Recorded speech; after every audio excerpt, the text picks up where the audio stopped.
Asia cup 2025లో India versus Pakistan match తర్వాత BCCI మరియు పీసీబీ మధ్య ఉద్రిక్తత పుట్టింది. బీసీసీఐ ఐసీసీకి ఫార్మల్ కంప్లైంట్ ఫైల్ చేసింది. కంప్లైంట్ చేసిన ప్లేయర్స్ హరీష్ రాఫ్ మరియు షైబ్ జాత్ ఫర్హాన్. ఈ ఇద్దరు ప్లేయర్స్ తమ ఆటలో చేసిన ఓవర్ యాక్షన్ సెలబ్రేషన్స్ కారణంగా బీసీసీఐ సీరియస్ అయింది. ఫర్హాన్ 50 పరుగులు పూర్తి చేసిన వెంటనే గన్ స్టైల్ సెలబ్రేషన్ చేశాడు. బ్యాట్ను క్రౌడ్ వైపు చూపించి తన ఓవర్ యాక్షన్ ప్రదర్శించాడు. హరీష్ రాఫ్ ఫీల్డింగ్ సమయంలో అసాధారణ హస్తకళలు మరియు సిగ్నల్స్ చూపించాడు. సాధారణ పరిస్థితుల్లో ఇది పెద్ద సమస్య కాదు, కానీ ఇండియా వర్సెస్ పాకిస్తాన్ మ్యాచ్ ప్రత్యేకత కారణంగా బీసీసీఐ ఈ అంశంపై ఖచ్చితంగా స్పందించింది. బీసీసీఐ ఐసీసీకి కంప్లైంట్తో పాటు మ్యాచ్ ఫీ రిపోర్ట్ కూడా ఫైల్ చేసింది. బీసీసీఐ ప్రకటన ప్రకారం ఇలా వదిలిస్తే మిగతా ప్లేయర్స్ కూడా రెచ్చిపోతారని, భవిష్యత్తు మ్యాచ్లలో సమస్యలు రాకుండా జాగ్రత్త తీసుకున్నట్లు వెల్లడించింది.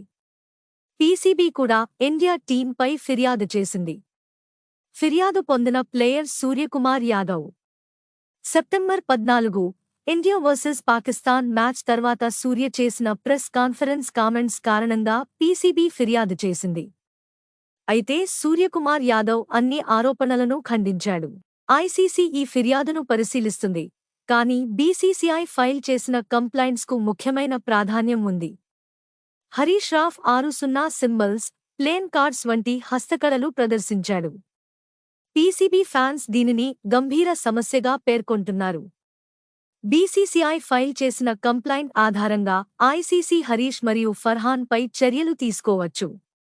సూర్యపై పీసీబీ ఫిర్యాదు ఐసీసీ చర్చలో ఉంటుంది, కానీ పెద్ద ప్రభావం ఉండదు.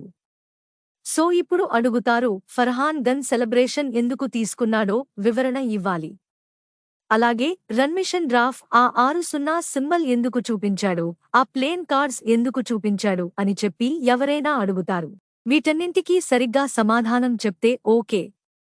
సరైన సమాధానం ఇవ్వకపోతే ఐసీసీ కోడ్ ఆఫ్ కండక్ట్ ప్రకారం చర్యలు తీసుకుంటుంది. ఇండియా వర్సెస్ పాకిస్తాన్ మ్యాచ్ తర్వాత ఫీల్డ్లో జరిగిన ఈ ఉద్రిక్త పరిస్థితి బీసీసీఐ, పీసీబీ మరియు ఐసీసీ మధ్య తీర్మానం కోసం కొత్త చర్చను మొదలుపెట్టింది. ఈ విశేషాలను మిస్ కాకుండా చూడాలంటే వెంటనే సబ్స్క్రైబ్ బెల్ ఐకాన్ నొక్కండి. జై హింద్.